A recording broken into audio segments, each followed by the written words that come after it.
Добрый день, уважаемые слушатели. На прошлом занятии мы с вами просмотрели первое обучающее видео по однофазному диффузионному моделированию. На данном уроке вам были даны разъяснения по обозначению границентрированных, объемно-центрированных решеток в программе термокалк. Было дано объяснение по построению графиков, по их обозначению и сохранению. И теперь дальше мы с вами просмотрим следующее обучающее видео, которое у нас будет посвящено а, построению двухкомпонентных систем. Приступим. Сейчас вот этот уберу наверх. Mode version of the diffusion module, also known as DICTRA. This example only uses two elements, so it can be run even if you do not have a license for the diffusion module, using the free demo database packages included with your software. It can also be run with the free educational package. In this video, I will show you 3 ways to make a moving phase boundary simulation. All 3 examples use the same alloy, a steel with 0.15% carbon. All 3 examples simulate the growth of ferrite, BCC, into austenite, FCC. The first 2 examples are isothermal, and the third is non-isothermal. The calculation is based on diffusion module example 2, which can be accessed from within ThermoCalc in the Help menu, Open Examples, Diffusion Module DICTRA. If you want to run the example as it is, double-click on the example file, then right-click on the top node, and select Perform Now. In this video, I'll walk you step by step through how to set up the calculation and discuss the results. You can learn more about moving phase boundary simulations in our online help system. The files open in an internet browser, but they are stored locally on your computer, so you do not need an internet connection to access them. From the main menu, select Diffusion Module, Graphical Mode, Quick Start Guide, Moving Phase Boundary Simulations. Here you can learn about the theory behind the simulation and more. For the first example, both phases are assumed to be initially homogeneous, and the transformation temperature is 1050 Kelvin. The initial thickness of the austenite is 2 millimeters, and an initially very thin ferrite, 1 nanometer, is also present at the start of the simulation. To begin the calculation, click on the diffusion simulation template from the home screen of ThermoCalc. All the nodes we need to run a diffusion simulation will appear in the project pane. Select the system definer, then select the Demo, Steel and Fe Alloys database package. This will load both the thermodynamic and mobility databases. Select the elements iron and carbon. When you are making a diffusion simulation, you do not set the material composition because compositions in the diffusion module vary with distance. Next, select the Diffusion Calculator 1 node, which opens the diffusion module. We will accept the default composition unit of mass percent, but we will change the length unit to micrometer. We will accept the default planar geometry. Next, we will define the region. All diffusion simulations require at least one region to be defined. Our simulation has 2 regions, ferrite and austenite, so we need to add a second region. Click the green plus sign next to region. A second tab appears, so we have a tab for each region. Double-click on the left tab and type in ferrite, then press enter. This changes the name of the region to ferrite to help us identify which region is which. You can change the order of regions at any time by right-clicking on the tab and selecting Move Right or Move Left. Click the Ferrite tab. In the Width field, enter 0.001 micrometers. Notice that when we entered a width, a visual representation of our region appeared in the form of a colored line known as the domain. There is also an outline of a rectangle representing the other region, which is yet to be defined. If you hover your mouse over either region, you will see information about that region. Change the number of points to 10. Notice that when we change the number of points, the dots on the domain change. We will keep the type as linear, which means that the grid type is equidistant, which is represented visually by the equally spaced dots. Next, we need to select our phase. There are several phases listed, so if you do not know which phase to select or their compositions, you can quickly calculate a phase diagram to determine this information. Right-click on the System Definer node, highlight Create New Successor, and select Equilibrium Calculator. Under Calculation Type, select Phase Diagram. Right-click on the Equilibrium Calculator, highlight Create New Successor, and select Plot Renderer. Then right-click on the plot renderer and select Perform Now. Once the calculation is complete, an iron-carbon phase diagram will appear in the results pane. We are interested in the phases present at 1050 Kelvin for a steel with a carbon content of 0.15 mass percent. So zoom in to get a better look at this region. At 1050 Kelvin, with a carbon mass percent of 0.15, we can see that the only phases present are FCC and BCC. You can see the equilibrium information by hovering your mouse around 0.15 mass percent carbon and 1050 Kelvin, then right-clicking and selecting Add Label, then Show Details. The carbon content of the BCC phase is about 1 to the negative 4 in mass fraction carbon, which is equal to 0.01 mass percent carbon. Remember this number because we will use it when we set up the diffusion simulation. Close the dialog box and return to the diffusion calculator. Set the phase to BCCA2, which is one of the two phases we saw on the phase diagram. Then click Edit next to Composition Profiles. We will leave iron as the dependent component and linear variation as the initial carbon profile.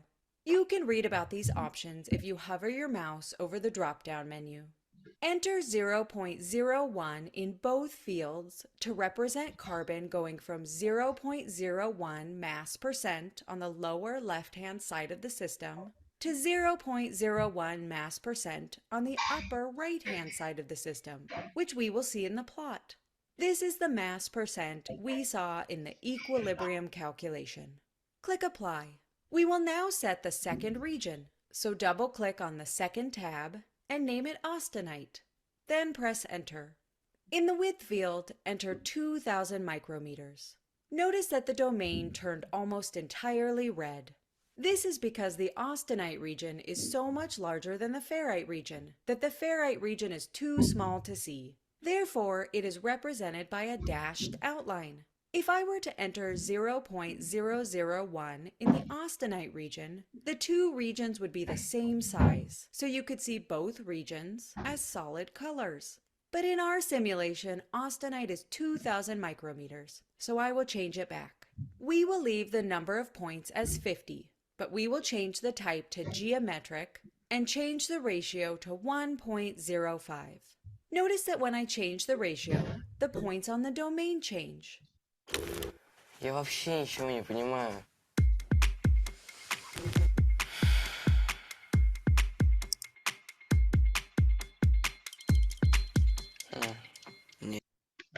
The spacing increases by 5%, or a factor of 1.05, from the left side for each grid point.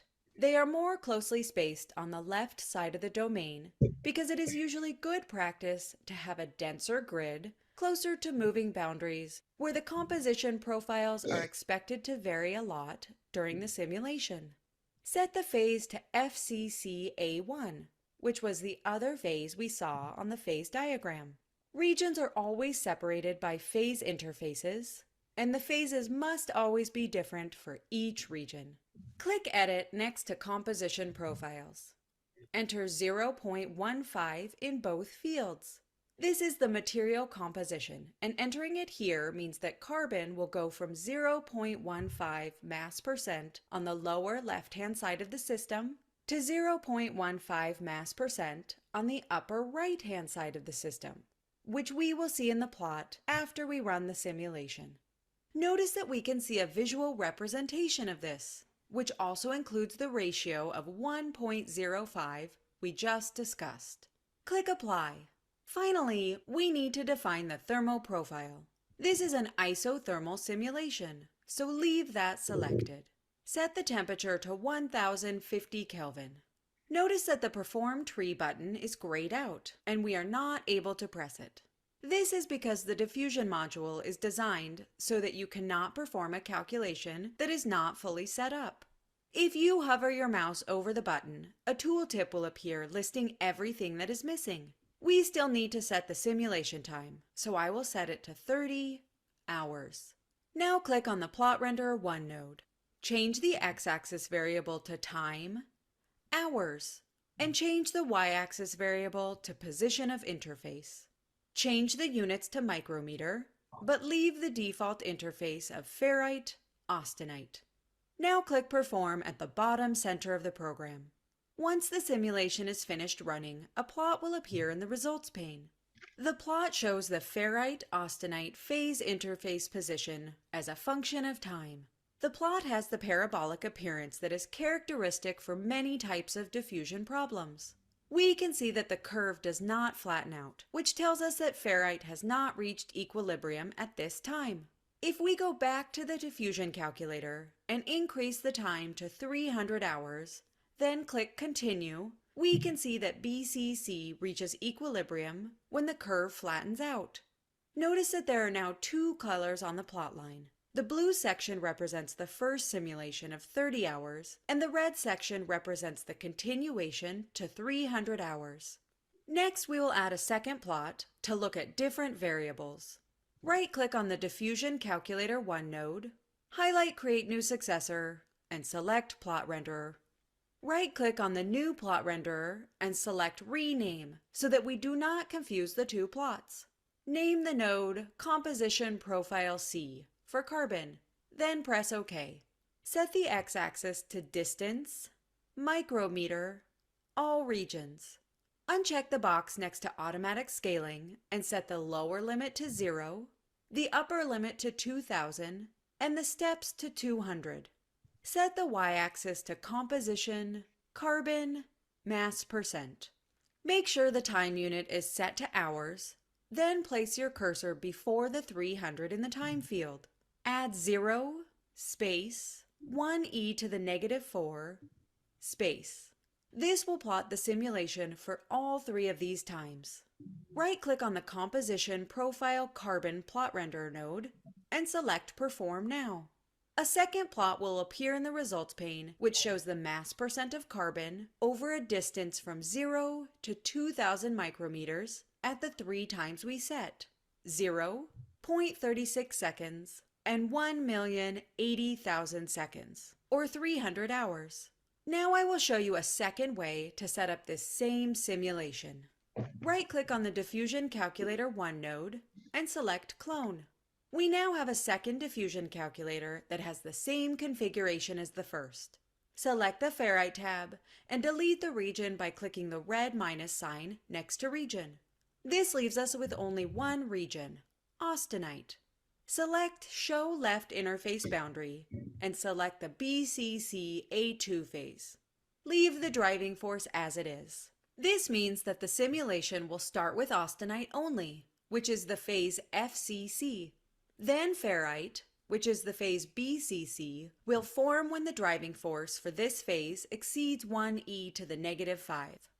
Right-click on the Diffusion Calculator 2 node, highlight Create New Successor, and select Plot Renderer. Set the x-axis to time, hours.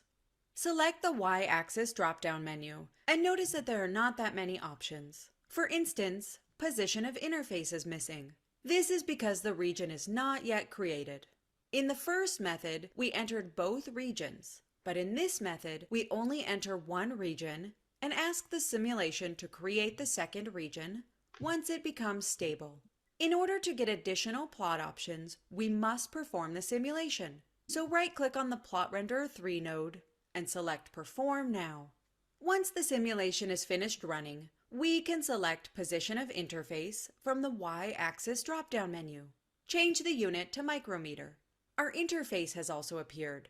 When a region with a phase is created during simulation, such as BCC in this example, an R is put in front of the phase name in order to give the new region a name. Click Perform again. We now have the same plot we made in the first example.